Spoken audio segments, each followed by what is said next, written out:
Bismillahirrahmanirrahim. Dear students, Assalamu alaikum warahmatullahi wabarakatuh. Regarding chapter 6, chapter fiction, जैसा कि कल हमने बताया था कि आज हम चैप्टर फिक्शन लेंगे और इसमें आज का टॉपिक है एन अपोजिंग फोर्स, जिसको हम फ्रिक्शन कहते हैं। ये फ्रिक्शन क्या है, तो इसकी डेफिनेशन और इसका काज। तो जैसा कि फिगर 14.1 में अगर हम एक टेबल टॉप ले, टेबल टॉप पे हमें एक वुडन ब्लॉक फिक्स करना है।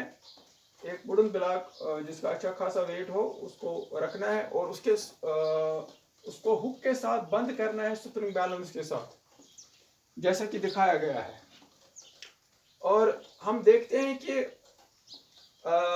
वुडन ब्लॉक का जो वेट है वो वर्टिकली डाउनवर्ड्स एक्ट होगा, मगर वुडन ब्लॉक टेबल टॉप को तोड़ के नीचे नहीं जाएगा। इसका मतलब इक्वल और अपोजिट फोर्स इस पे एक्ट होता है, जिसको हम फोर्स ऑफ रिएक्शन कहते हैं, रिएक्शन आर।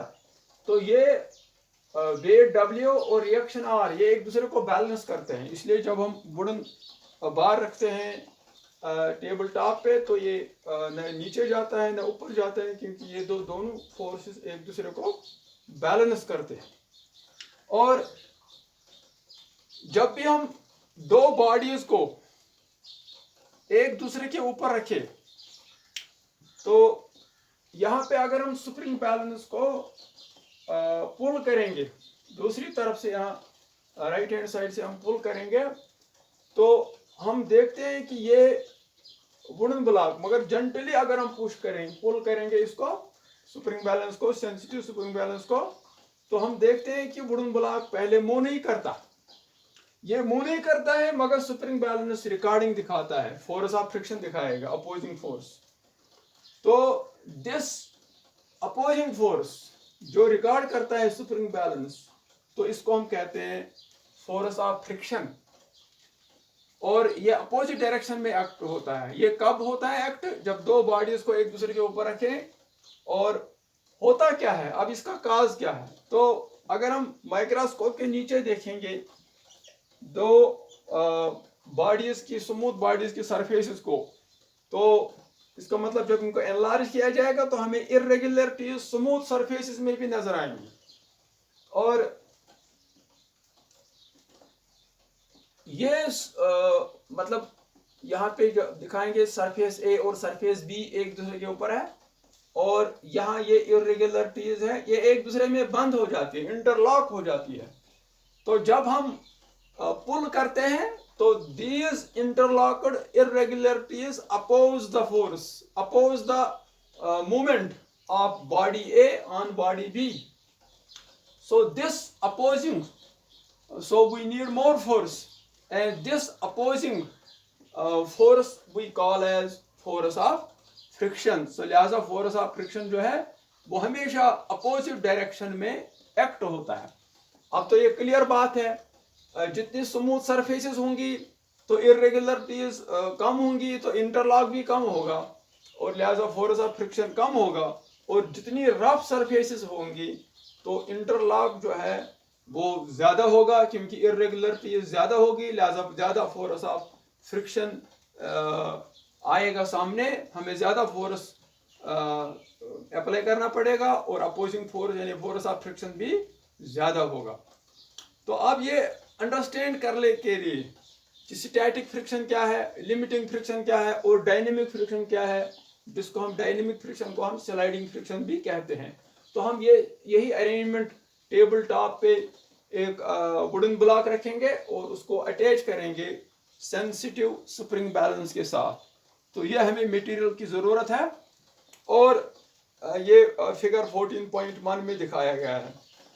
तो जब हम ये अरेंज में रखते हैं और हम स्लाइटली फोर्स करते हैं, पुल करते हैं दूसरे साइड से स्प्रिंग बैलेंस को, ताकि वुडन ब्लॉक पुल हो, तो हम देखते हैं कि वुडन ब्लॉक तो मूव नहीं होता, मगर स्प्रिंग बैलेंस रिकॉर्डिंग दिखाता है। और हम थोड़ा और फोर्स अप्लाई करते हैं, मगर फिर भी ये जेंटली हम करते हैं और फिर भी वुडन ब्लॉक मूव नहीं करता है। इसके बाद जो स्लाइटली फोर्स हम इंक्रीज करते हैं पुल की शक्ल में, तो ये जो वुडन ब्लॉक है ये मूव करने लगता है। लिहाजा मूव करने से पहले, जो स्लाइड करने से पहले जो हम स्प्रिंग बैलेंस ने हमें फोर्स ऑफ फ्रिक्शन रिकॉर्ड कराया, तो उसको हम कहेंगे कि ये तो वुडन ब्लॉक तो मूव नहीं हुआ, इसने स्लाइड नहीं किया, मगर स्प्रिंग बैलेंस ने फोर्स ऑफ फ्रिक्शन की रिकॉर्डिंग की। तो इसको हम कहते हैं स्टैटिक फ्रिक्शन, क्योंकि ये जो स्टैटिक फ्रिक्शन है, ये स्टैटिक फ्रिक्शन ऑफ फोर्स, ये स्टेशनरी है, ये सेल्फ एडजस्टिंग है। हम थोड़ा बढ़ाते हैं, ये भी थोड़ा बढ़ता है, हम और बढ़ाते हैं, ये भी और बढ़ता है स्लाइड करने से पहले। तो लिहाजा this is called self adjusting, और इसको हम स्टैटिक फोर्स ऑफ फ्रिक्शन कहते हैं। अब अगर हम जेंटली और फोर्स करेंगे, पुल करेंगे इन द फॉर्म ऑफ पुल, तो क्या होता है, तो ये वुडन ब्लॉक स्लाइड करने लगता है, जस्ट स्लाइड। तो हम फिर इसको नोट करते हैं सेंसिटिव स्प्रिंग बैलेंस की रिकॉर्डिंग को। तो when the wooden block just start sliding, just slides, तो इसको हम कहते हैं लिमिटिंग फ्रिक्शन। तो जो स्प्रिंग बैलेंस उस टाइम रिकॉर्ड करता है।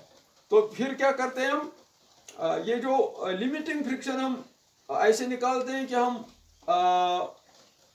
जेंटली थोड़ा इंक्रीज करते कि ये जब ये वुडन ब्लॉक जस्ट स्लाइड करने लगता है, तो हम नोट करते हैं reading, and this gives us force of friction that is called limiting friction.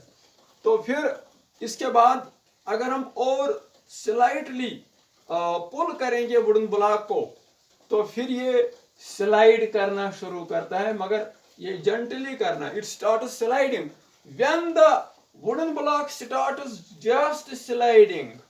तो हम क्या देखते हैं, स्प्रिंग बैलेंस ने जो force of friction limiting friction में रिकॉर्ड किया था, वो डिक्रीज हो रहा है, वो थोड़ा स्लाइटली डिक्रीज हो रहा है। तो इसका मतलब क्या है, इसका मतलब जो है तीसरा जो फोर्स ऑफ फ्रिक्शन जो लेस देन लिमिटिंग फ्रिक्शन है, उसको हम स्लाइडिंग फ्रिक्शन कहते हैं। तो लिहाजा यहाँ एक एक्सपेरिमेंट से पता चला कि ये जो स्लाइडिंग फ्रिक्शन है वो क्या है, वो है स्लाइडिंग फ्रिक्शन, जिसको हम डायनेमिक फ्रिक्शन भी कहते हैं, dynamic force of friction that is slightly lesser than limiting friction. तो अब इंशाल्लाह उस पर हम कल बात करेंगे कि dynamic friction is slightly lesser than limiting friction, why, और उसके साथ इंशाल्लाह लॉज ऑफ लिमिटिंग फ्रिक्शन। फी अमानिल्लाह।